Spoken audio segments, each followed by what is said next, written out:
Todos, infinitas gracias por la invitación al 19º Congreso Latinoamericano de Pediatría y a la Jornada, ¿verdad?, Dominicana de Pediatría. Gracias por su participación y su acompañamiento. Vamos a estar abordando el tema de cómo identificar un paciente con un síndrome genético. Para los que no me conocen, mi nombre es Kathleen de la Rosa Poirier, pediatra genetista del Hospital Pediátrico Dr. Hugo Mendoza. Los objetivos de nuestra disertación son el reconocimiento rápido de las características sugestivas de alguna condición genética, así como también identificar a los pacientes con un síndrome genético que se beneficiarían de la derivación a genética médica y se pueda mejorar lo que es la selección de las pruebas diagnósticas apropiadas, así como también rentables, y brindarle a nuestros pacientes asesoría genética, tanto para lo que es el seguimiento protocolizado, ese acompañamiento interdisciplinario, y así como también asesorarle para reproducciones futuras. A modo de introducción, sabemos que aunque muchas condiciones genéticas son individualmente raras, cuando nosotros las vemos en conjunto, realmente estas son numerosas. El número de las enfermedades genéticas se estima que podrían ser más de 10.000 condiciones diferentes, afectando alrededor del 6 al 8% de la población general.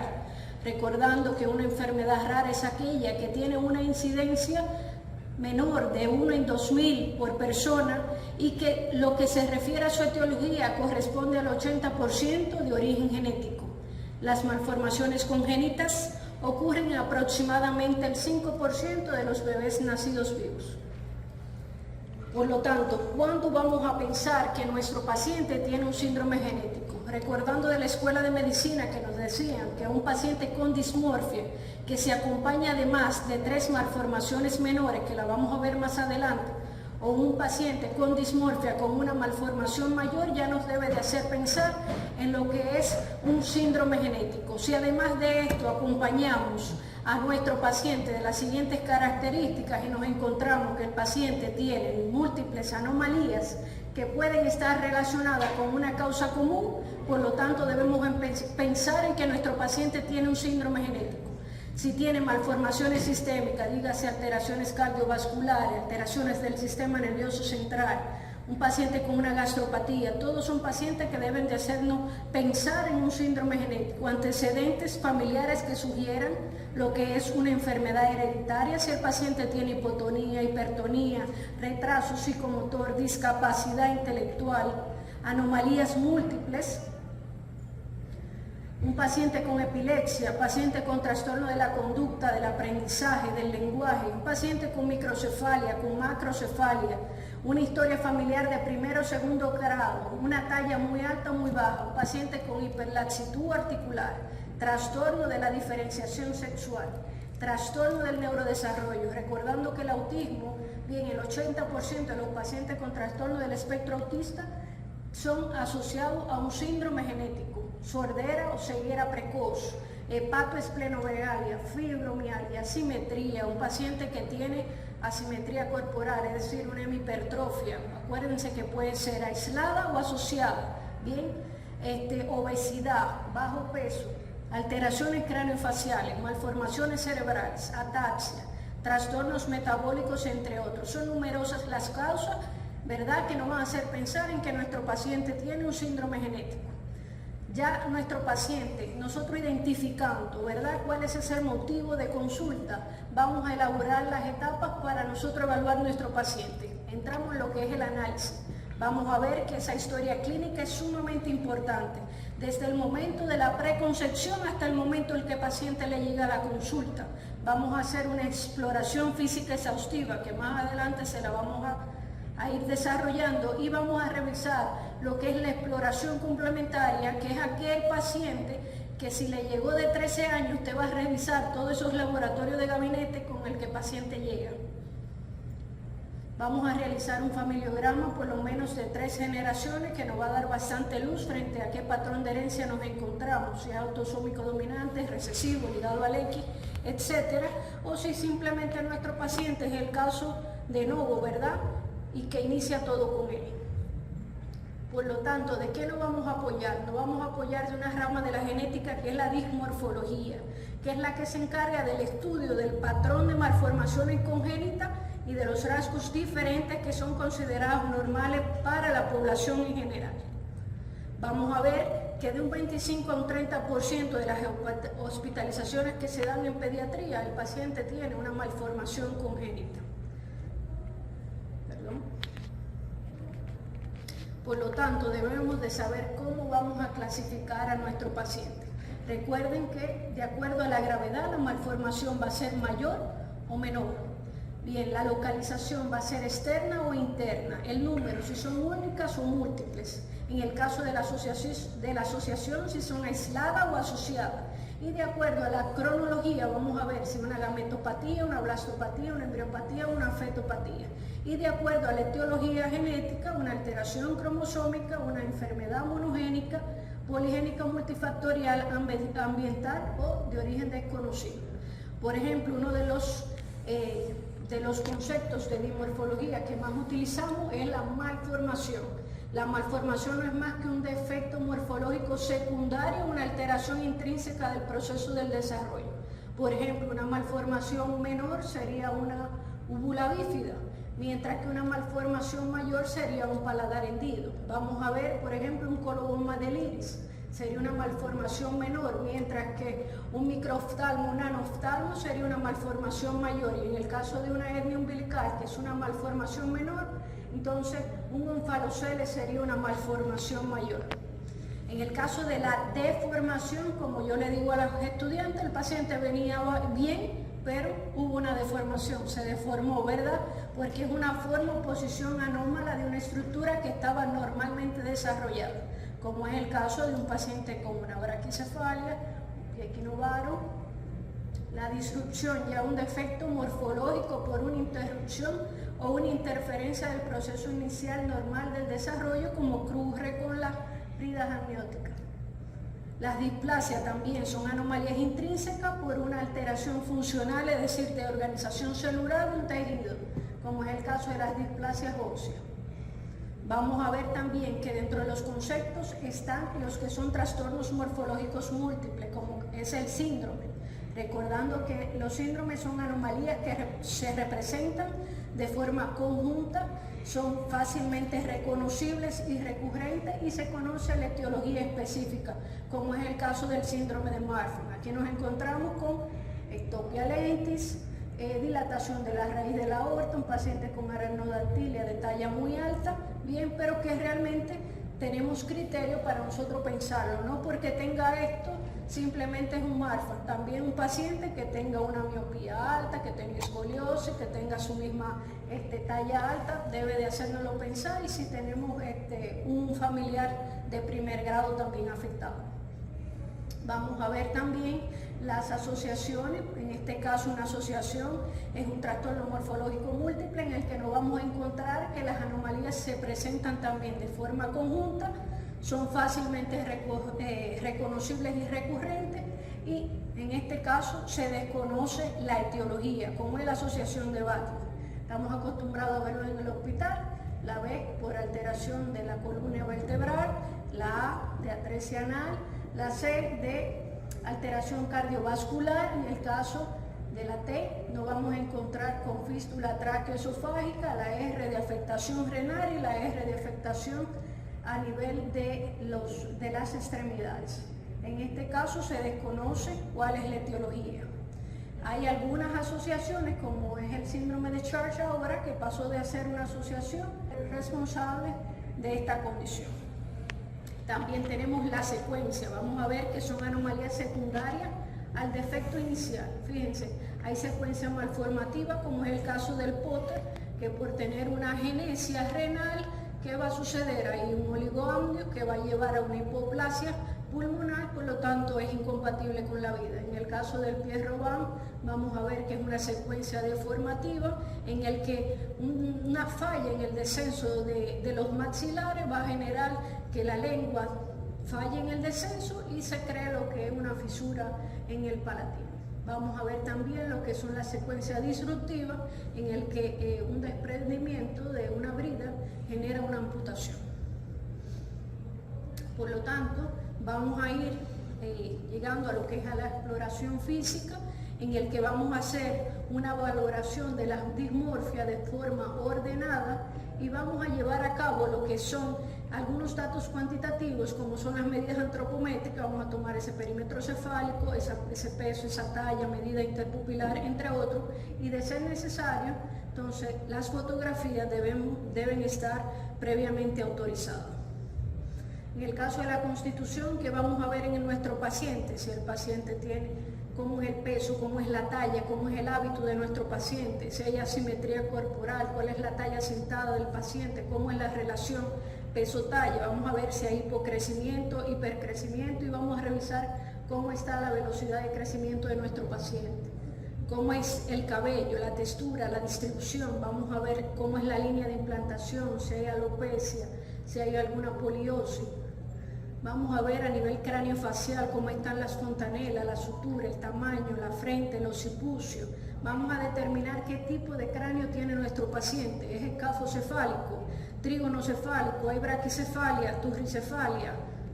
En el caso de la cara, siempre tener ciertos hallazgos que son muy familiares, como es el caso del síndrome de Williams, en el que esa sonrisa característica de duendecillo, por ese pliegue nasogeniano que se acentúa, nos hace pensarlo fácilmente. Vamos a ver también cómo es la forma, la expresión, las órbitas, el macizo medial, cómo está la mandíbula y las fisuras.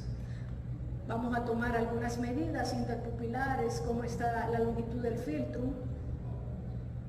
Vamos a ver los ojos, si hay alguna sinofridia, si hay hipertelorismo, hipotelorismo, si hay proptosis ocular, si hay anoftalmia, blefarofimosis. Todo es importante al examen físico, las cejas, las pestañas, cómo están los globos oculares.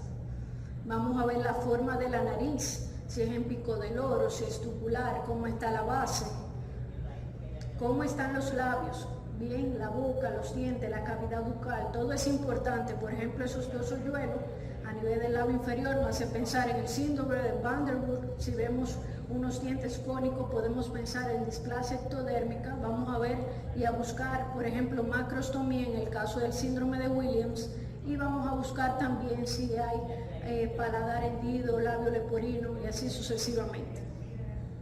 A nivel de los maxilares, pendiente de si hay pronatismo o micronatia. Las orejas, cómo está la implantación,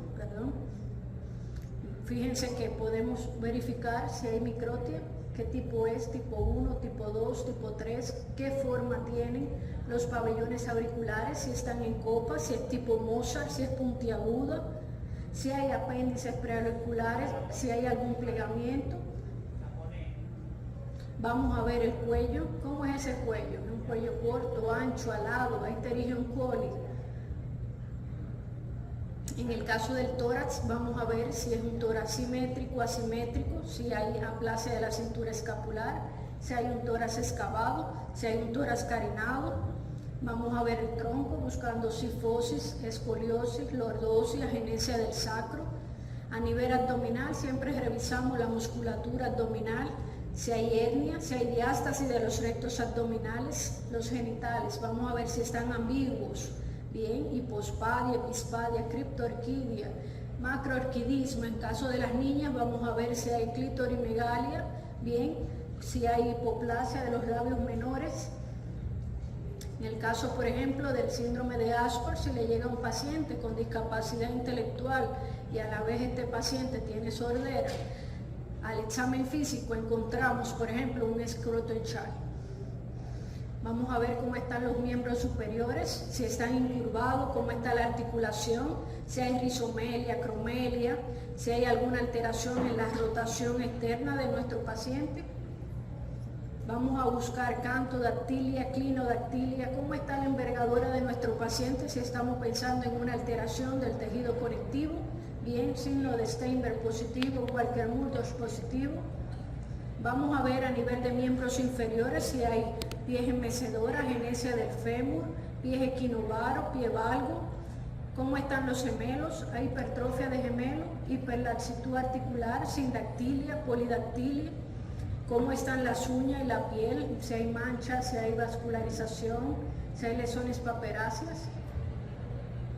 Vamos a buscar también el tema de las manchas rojo-porto, si hay albionismo, piovaldismo. Y llegando ya a la parte neurológica, no como neurólogos, pero sí identificando si nuestro paciente tiene discapacidad intelectual, retraso psicomotor, alteración de la conducta, trastorno de la marcha, ataxia, alteración del lenguaje, de la voz, del llanto, todo es sumamente importante.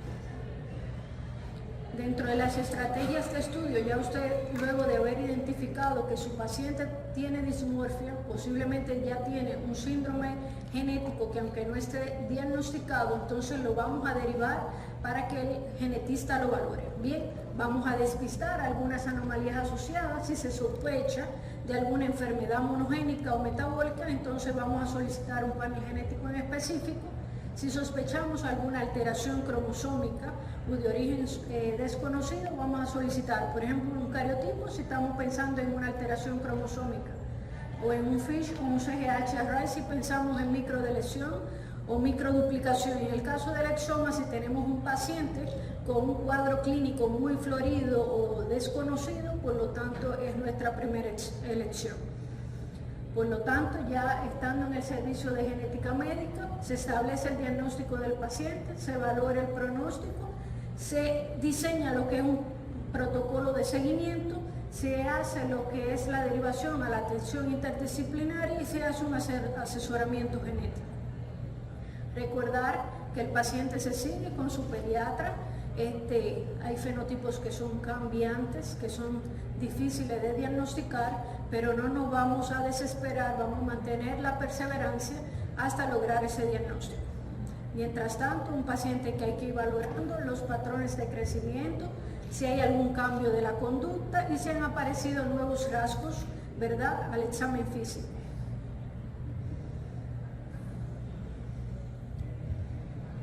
Bien, entonces hablando un poquito de estadística, tenemos que de los casos registrados entre agosto 2018 y agosto 2022 del Hospital Pediátrico Dr. Hugo Mendoza, apoyándonos de lo que es el Instituto Cromumé, que son los principales representantes o los representantes exclusivos del laboratorio Centoy en Alemania, que son los líderes en pruebas genéticas, logramos obtener la recolección de un total de pacientes que se evaluaron en el servicio en estos años de 3.203 pacientes.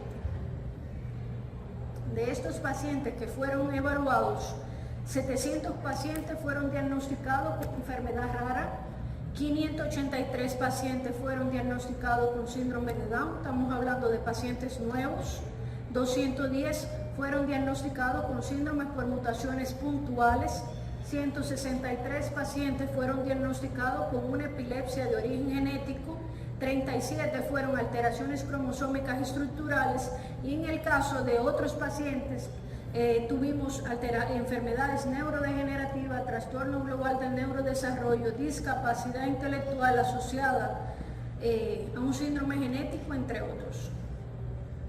Dentro de las pacientes con mutaciones puntuales, como se me está acabando el tiempo, estos son algunos de los diagnósticos con los que contamos. Por ejemplo, este es un paciente nuestro con síndrome de Kabuki, este es nuestro paciente con síndrome de Beckwith-Wiedemann. Vamos a ver también, son enfermedades raras, por ejemplo, el síndrome cardioespondilocarpofacial, es nuestra pacientita estrella. Una mutación puntual también fue la de nuestra niña con síndrome cardiofasiocutáneo. Y dentro de las alteraciones cromosómicas tenemos el síndrome de lesión terminal 6q25. También tuvimos una duplicación 13q32.3 y una de lesión 15q11.2, que es un síndrome de Prader-Willi. Una trisomía 8 en mosaico, en este caso ya son diagnosticados por microarray, y algunos de nuestros pacientitos del servicio de genética médica que se han logrado diagnosticar. Muchísimas gracias.